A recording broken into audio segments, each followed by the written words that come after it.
మనం ఇప్పుడు దశరథ్ మహల్లో ఉన్నాము. దశరథ్ మహల్ దర్శనం కోసం కానీ లోపలికి వెళ్తున్నాము.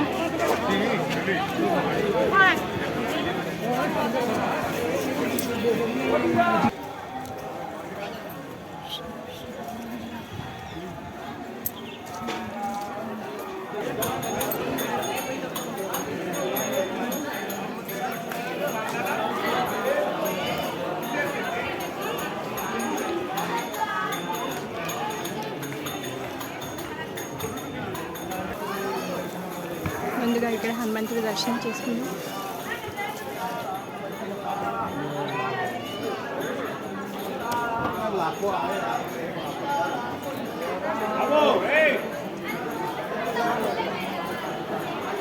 చాయ్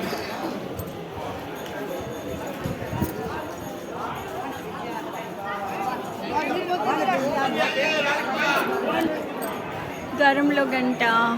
వావ్, दशरथ महल की जय.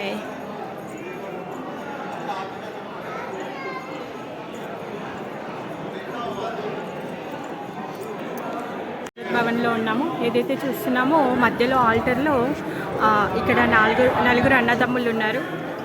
రామ, లక్ష్మణ, భరత, శత్రుఘ్నులు ఉన్నారు.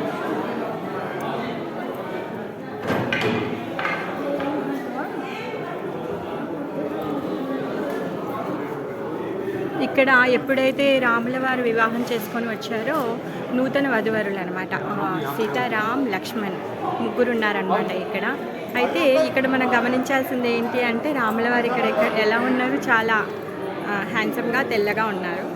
సో నెక్స్ట్ పక్క ఆల్టర్లో మళ్ళీ దర్శనం చేసుకుందాం.